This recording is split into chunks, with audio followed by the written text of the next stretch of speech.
Assalamualaikum warahmatullahi wabarakatuh. Waalaikumsalam. Jumpa lagi bersama saya Syihara Faridi dalam acara AD Project Podcast Bapeda Kabupaten Tangerang, sesi infrastruktur forum. Kali ini kita akan membahas penanganan lingkungan melalui restorasi mangrove di Kabupaten Tangerang.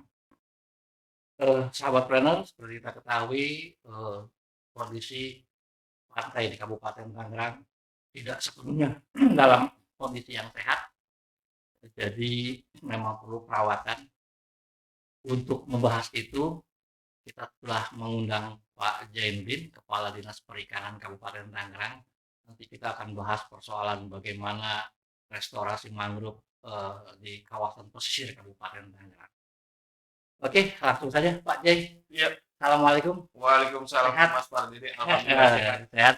Iya. Sudah lama kita agak ketemu nih Pak. Sehat bukan masing-masing. Pak Jai, ini menarik nih menurut saya.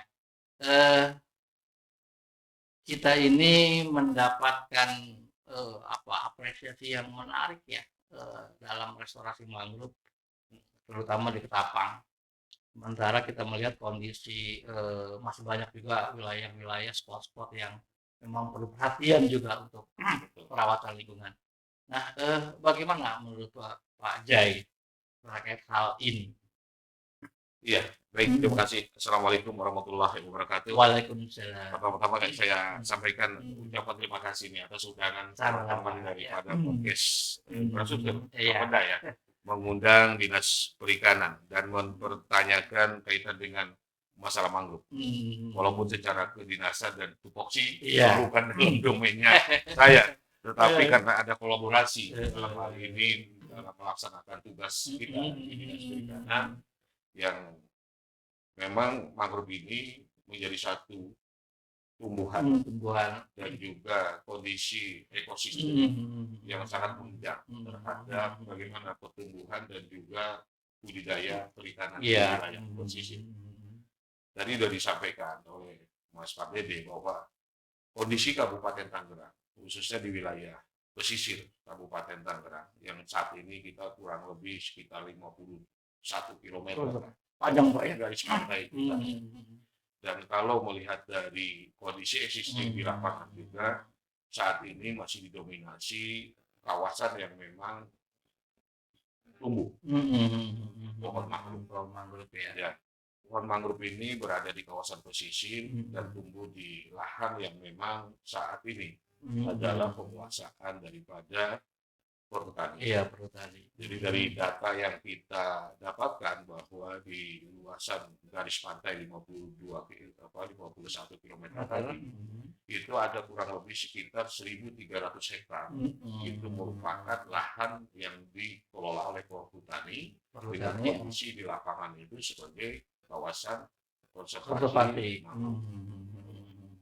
Nah, dengan adanya kondisi tadi di kerusakan, ini sangat berpengaruh sekali terhadap kita di dalam lingkup tugas Dinas Perikanan untuk sekiranya bagaimana menumbuh kembangkan potensi yang ada di wilayah pesisir untuk sektor perikanan. Iya. Korelasinya situ Pak ya? Iya. Jadi dengan adanya kerusakan ekosistem paling akibat abrasi dan mungkin sudah banyaknya yang terjadi kerusakan mangrove, ini lahan-lahan yang saat ini menjadi bentuk tambak sebagai media untuk budidaya perikanan.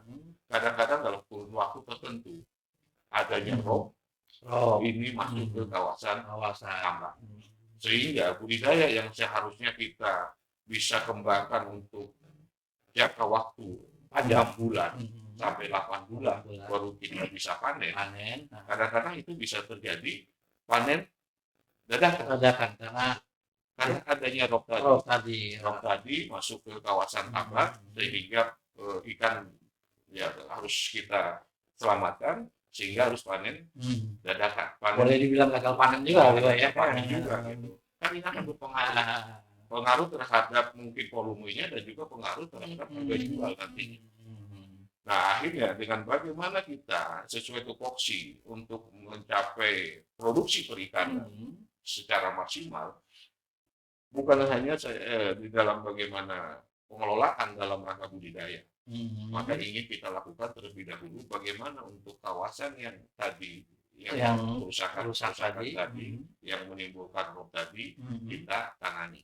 Mhm. Makanya kami melakukan awal proses, Mhm. yaitu bagaimana kita melakukan restorasi terhadap kawasan mangrove tadi. Jadi seperti ini Pak ya, seperti ayam dan telur yang mana Iya, dulu nih? mana dulu yang Iya mau kan, kita utamakan? banyakin dulu hasil perikanan atau Perikanan. mungkin perbaiki dulu lingkungan begitu. Nah, saya Mhm. memastikan bahwa ini harus dilalui mekanismenya ya lingkungannya dulu. Lingkungannya dulu. Makanya kita lakukan proses penanaman mangrove, ya kan? Nah, ternyata dengan penanaman mangrove, melakukan restorasi terhadap mangrove dan kita perbaiki lingkungannya, ini dengan secara otomatis ada proses yang menimbulkan kondisi lingkungan menjadi baik. Itu enggak ini Pak, enggak bentrok dengan dinas lain? Ya, kalau berbicara masalah untuk bentrok, Atau mau ditumpang tindih kebijakan gitu? Iya, bicara masalah tugas fungsi ini kan tidak dibatasi dalam lingkup hanya OPD, hanya dibatasi juga oleh lingkup kewenangan pemerintah daerah. Memang kalau kawasan pesisir, kawasan laut, dengan adanya Undang-Undang 23, ini tidak lagi menjadi domainnya kewenangan pemerintah daerah kabupaten.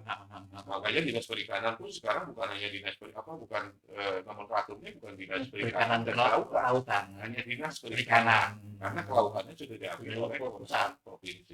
Ya. Nah, tetapi kalau dalam lingkup kawasan pesisir dengan adanya pertama kondisi lahan kepemilikan dari perhutani, ada fungsi pemerintah daerah melakukan pola kerjasama kemitraan dengan perhutani di dalam rangka pengelolaan lahan yang ada tadi. Melalui tadi itu kerjasama PKS, baru dilakukan penanganannya.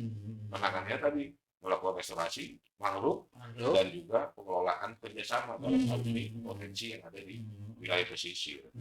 Nah, kembali tadi dalam tugas kita mengawali bagaimana supaya budidaya kita bisa maksimal, maka dilakukan tadi dengan restorasi dan penanaman mangrove. Ternyata begitu kita lakukan penanaman mangrove, ini menumbuhkan kondisi yang luar biasa. Dampaknya kelihatan. Iya, bukan hanya sekedar untuk memperkuat lahan yang ada di pesisir untuk tidak kena abrasi, tetapi juga kayak macam sampah-sampah yang selama ini ada, itu bisa disaring, bisa disaring. Nah, sehingga air pun lebih bagus. Nah, dengan kondisi air yang bagus tadi, ternyata ini yang menjadikan potensi untuk ekosistem di pesisir bagus, airnya bagus, ya budidaya kita bisa berjalan. Dan bahkan ada bonus alam. Ternyata yang bisa kita ambil dengan kita berbaik dengan kondisi lingkungan, dengan kita menanam tadi mangrove tadi, airnya bagus dan kita budidaya, bukan saja yang kita kembangkan secara masif untuk budidaya, tetapi biota yang penyerta dengan kondisi air yang bagus, ternyata banyak potensi yang lain. Kita budidaya bandeng, budidaya udang faname, tetapi begitu panen, ternyata ada biota yang lain, udang galang, bahkan juga ada ikan-ikan yang kayak macam kalau di kita tuh ada disebut ikan belanak, juga ada kepiting, ada rajungan, itu bisa ada di dalam kawasan yang kita kelola menjadi kawasan budidaya untuk perikanan tadi. Belum lagi nanti dampak wisata. Oh iya, itu juga sebagai bonus juga. Ya. Ternyata dengan adanya mangrove ditanam dan menjadi satu ketertarikan masyarakat untuk hadir dan dijadikan sebagai destinasi wisata, kita tambah fasilitasnya, infrastrukturnya. Nah, ini nyambung nih dengan teman-teman Bapak. Artinya dinas perikanan itu tidak harus jauh dengan teman-teman infrastruktur. Jadi saya datangkan ke podcast ini juga sebenarnya ingin mendekatkan diri dengan teman-teman dari bidang infrastruktur, bahwa perikanan pun itu butuh infrastruktur.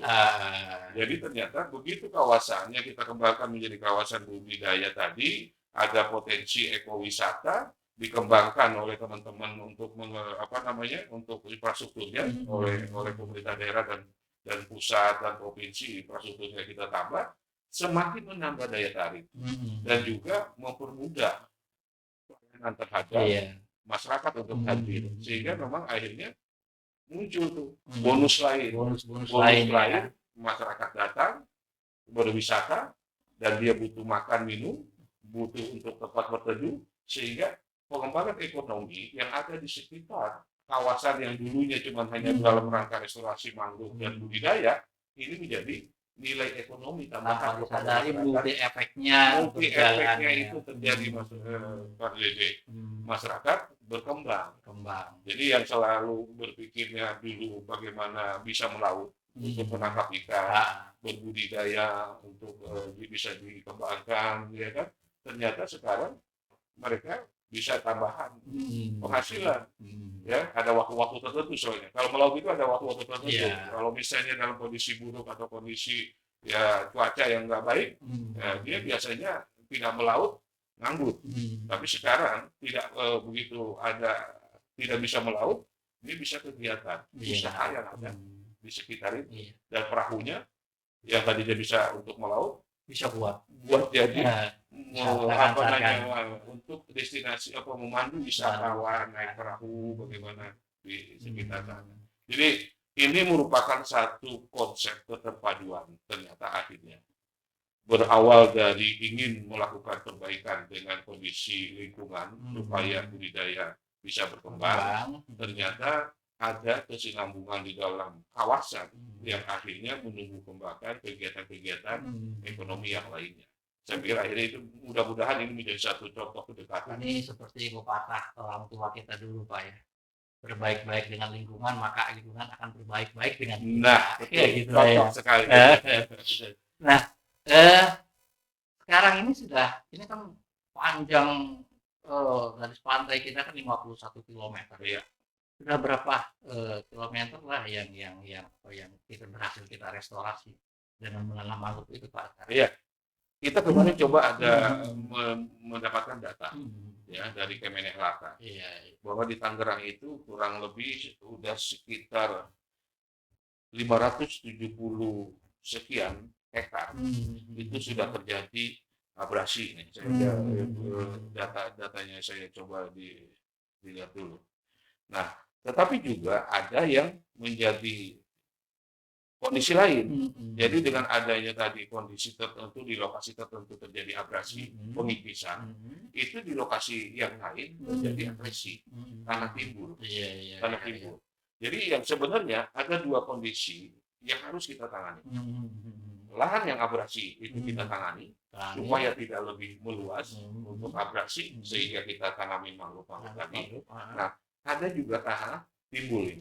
Tanah timbul ini menjadikan bisa dikatakan menjadi satu nilai potensi, tetapi potensi ini kan perlu harus dikembangkan. Ya, tanah timbul ini. Karena pertama, tanah timbul ini akan menjadi satu proses awal bagaimana legalitas terhadap tanah pemilikan ini. Ya kan? Kalau misalnya ini sudah clear terhadap status bahwa tanah ini menjadi domain dan kewenangan pemerintah daerah, maka saya pikir ini perlu dilakukan penanganan. Ya. Apakah kita akan menjadi satu lokasi lahan yang bisa dikembangkan menjadi usaha-usaha yang lain yang memang potensi di wilayah pesisir tadi gitu. Nah, kalau mungkin dari luasan panjang 52 km dengan tadi luasan agresi dan abrasi sekian ratus hektar, makanya mungkin ini kita baru upaya mempercepat untuk upaya mempercepat. Ya sekarang pemerintah daerah karena tadi lahannya itu bukan menjadi kewenangan pemerintah daerah, yang sekarang ini sudah dilakukan melalui mekanisme PKS kerjasama antara pemerintah daerah dengan perhutani. Iya. Nah, supaya tadi lahan-lahan yang sudah terjadi abrasi bisa kita tangani. Mungkin kalau secara luasan yang sudah kita lakukan mungkin sekitar 20-30%. Artinya kita masih banyak yang harus kita lakukan dalam rangka penanganan abrasi dan juga penanganan terhadap yang resistasi. Nah, ini Pak gini, ke depan ini apa yang akan dilakukan? Karena yang sudah baik kan tentu harus dipelihara. Yang belum ini apa? Mungkin Dinas Perikanan punya rencana ke depan itu apa begitu? Oh iya. Ya kalau sekarang ini kan kita punya pemerintah daerah ya, kita punya program Gerbang Mapan yang sudah ditetapkan ada 5 lokasi. Iya. Dan 5 lokasi ini merupakan kawasan yang memang pesisir. Makanya sesuai dengan program yang menjadi unggulan itu yang dinamakan program Gerbang Mapan, gerakan membangun masyarakat pantai. Nah, ada 4 lokasi yang akan yang sudah ditetapkan. Bukan belum dilakukan apa-apa. Di 4 lokasi pun sudah kita lakukan sesuai dengan kondisi dan potensinya masing-masing. Ya. Tetapi ini akan menjadi keseriusan pemerintah untuk menuntaskan di 2023 nanti untuk 4 lokasi ini sudah ada penanganannya sebagai kawasan yang memang untuk kita sesuai dengan ditetapkan Gerbang Mapan. Ya mudah-mudahan ya kita juga bisa menuntaskan yang 4 ini karena ini menjadi satu amanat ya yang tertuang di dalam RPJMD kita dan harus tuntas dan diselesaikan di tahun 2023. Ya. Nah, ini kan kita bicara soal keberhasilan, Pak. Iya. Ya mungkin ada juga ketidakberhasilan misalkan karena masih ada kita belum berhasil atau mungkin akan melakukan restorasi mangrove di tempat-tempat yang mungkin sedang kritis-kritisnya begitu gitu. Mungkin nanti apa yang akan dilakukan, Pak? Karena masih banyak juga wilayah kritis di pesisir kita yang harus ditangani, Pak. Iya. Kalau kita masih dalam koridor tupoksi ya, kewenangan. Artinya Dinas Perikanan ini tetap akan konsen terhadap lokasi yang menjadi potensi dan juga menjadi wilayah yang menjadi domainnya. Ternyata di dalam rangka pengembangan budidaya dan juga bagaimana meningkatkan tangkap karena memang laut ini menjadi satu lokasi yang menjadi medianya, maka mana yang menjadi sentra-sentra yang punya potensi dalam rangka budidaya dan juga menjadi potensi akses untuk tangkap, maka disitulah kami berperan. Dan ternyata memang di situ harus ada penanganan untuk kondisi potensi-potensi tadi, karena tadi mungkin adanya kondisi lingkungannya yang masih perlu diperbaiki, maka kita akan melakukan upaya seperti yang kita lakukan di suatu contoh di Ketapang kayak gitu. Kita lakukan dulu perbaikan kepada kondisi lingkungannya. Makanya dengan tadi bahwa adanya satu potensi dan juga dilakukan dengan lingkup kewenangan, ya saya yakin memang kita punya keterbatasan. Tapi kan pemerintah daerah itu bukan hanya Dinas Perikanan. Kita kolektif kolegial.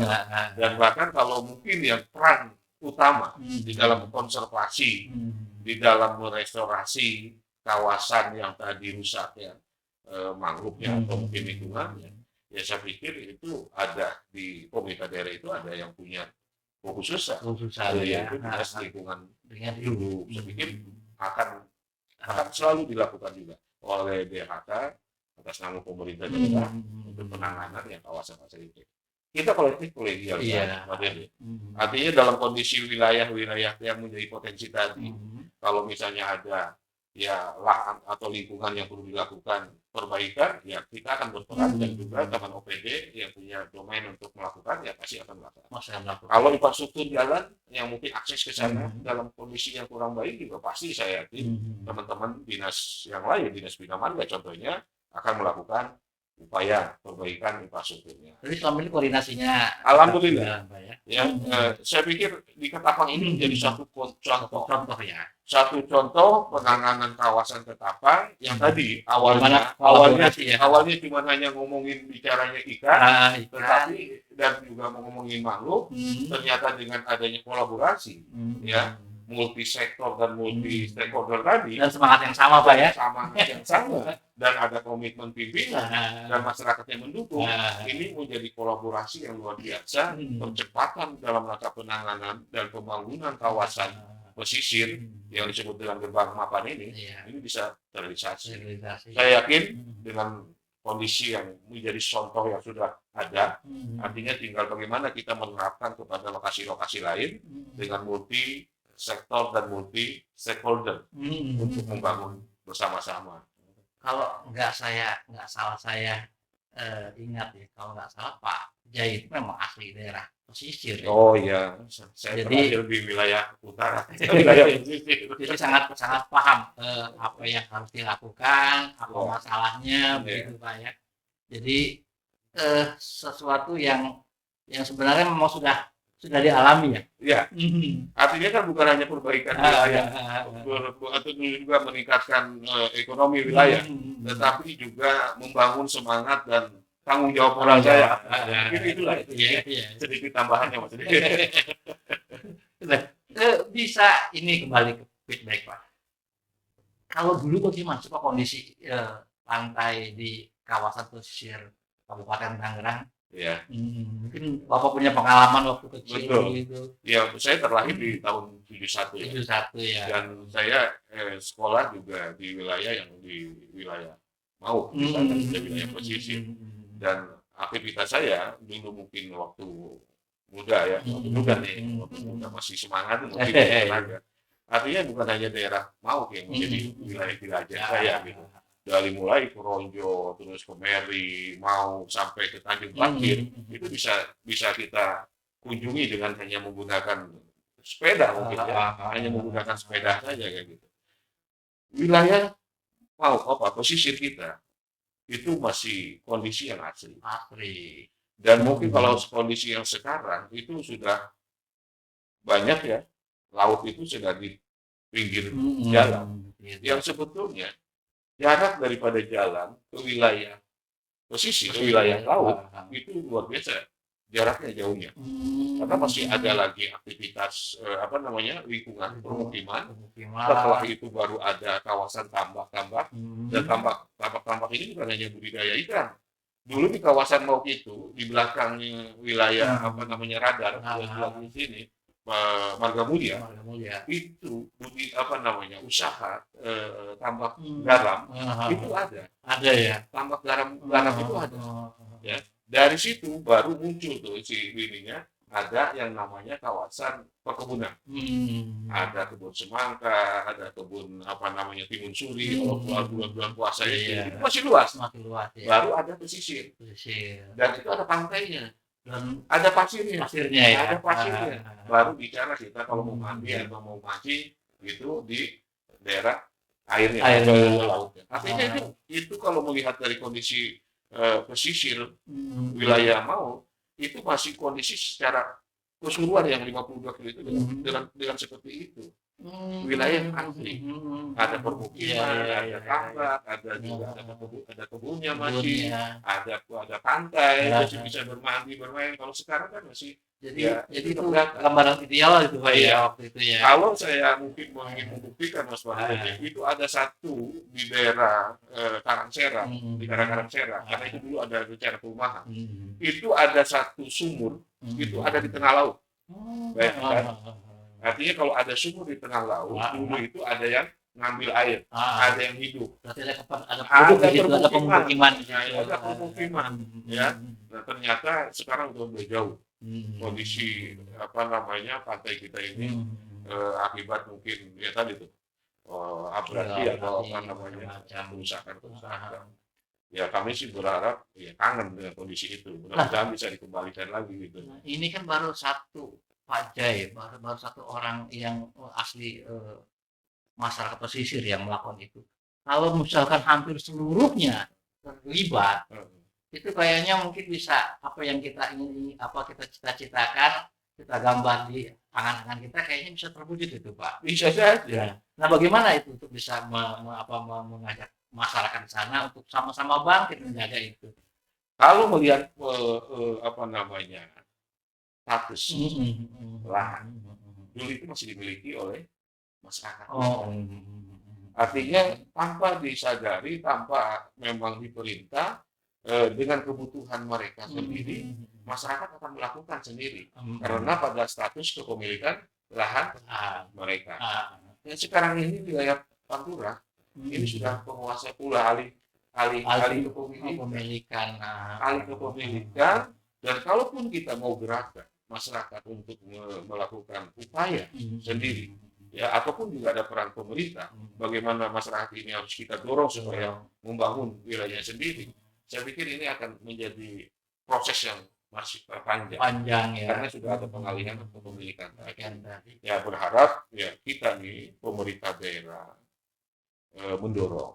Ini sebagai orang Pantura nih, sebagai Pantura kita berharap kepada pemerintah melakukan upaya dengan adanya yang sudah peralihan kepemilikan tadi, kita harus mempertanyakan kepada pemilik lahan yang sudah kuasai tadi.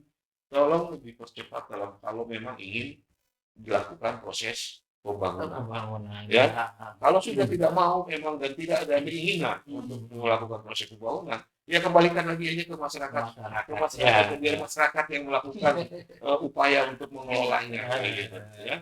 Jadi tidak akan kita lakukan upaya ini sebatas memang status ini belum jelas. Mungkin masih milik orang lain. Masih orang. Jadi harus ada ketegasan pemerintah daerah untuk menekan, untuk memberikan ketentuan yang sekiranya batasan waktu. Kalau memang ada mau silakan secepatnya. Kalaupun enggak, ya kapan batasannya? Kita berikan batasan. Sudah kalau sampai batasan ini tidak ada upaya penanganan, sudah tidak lagi ada usaha niat untuk membangun wilayah sana, ya kembalikan lagi aja kepada pemerintah daerah atau masyarakat, biar pemerintah daerah dan masyarakat melakukan upaya perbaikan dan pembangunan di wilayah pesisir. Ini memang perlu ketegasan pemerintah. Ya kita berharap adanya itu. Walaupun memang aturan-aturan ini kan perlu dibuat dulu, dan memang tidak dilampar. Nah, Pak, ini kita kembali lagi ke soal restorasi kawasan pesisir. Saya beberapa kali berkunjung ke Ketapang. Saya melihat di sana kayaknya tidak hanya satu mangrove jenis mangrove yang dikembangkan ya. Kalau di sana berapa jenis mangrove yang sekarang ini alhamdulillah kita sudah memiliki 17 jenis. Yang terakhir kita ada satu hibah dari IPB itu yang jenis langka, sehingga kita sudah memiliki sekarang 17 jenis. Ya. Nah itu bisa ditanam di sekitar pesisir kabupaten, Pak ya? Nah itu. Sebenarnya dulu saya bilang di wilayah Ketapang yang kita sekarang ada proses budidaya mangrove, kita juga di sana kan ada tempat untuk semaian seri mangrove. Ya, dengan kita mencoba bahwa beberapa spesies atau jenis mangrove yang ada di Indonesia dan di dunia, ya kita dalam upaya menjadi pengkajian kita, sekiranya jenis-jenis mangrove yang memang bisa dikembangkan, bisa tumbuh di wilayah pesisir kita itu, yang cocok, yang bisa berkembang cepat, kayak gitu, ya kita lakukan uji coba. Nah, wilayah Ketapang dulu itu menjadi satu proses pelatihan, jadi laboratorium lah, dari laboratoriumnya mangrove kita tanam di wilayah Ketapang tadi, sekiranya mana yang memang cocok. Nah, jadi yang sekarang 17 ini 17 jenis yang sudah diyakini cocok. Jadi kalau misalnya nanti kita butuhkan untuk dalam rangka membuat satu proses pembibitan untuk kebutuhan besar, kami sedang upayakan itu. Jadi dengan ditanam di wilayah Ketapang itu ada 17 jenis, dan mudah-mudahan ini bisa tumbuh dengan bagus, nanti bisa berbuah, dan nanti kita bisa melakukan proses pembibitan. Nah, dengan proses pembibitan tadi, ya kalau sudah bisa untuk ditanam, ya berharap kita lokasi-lokasi di luar daripada Ketapang tadi itu bisa kita tanam dengan jenis-jenis yang sudah kita kembangkan. Ya, kalau berbeda dengan di wilayah lain, Pak, wilayah lain hanya mungkin satu jenis atau dua jenis yang bisa ditanam. Kalau di Kabupaten Tangerang ini kan 17 jenis. Sebenarnya. Tapi kemarin saya coba ngobrol-ngobrol dengan Surabaya.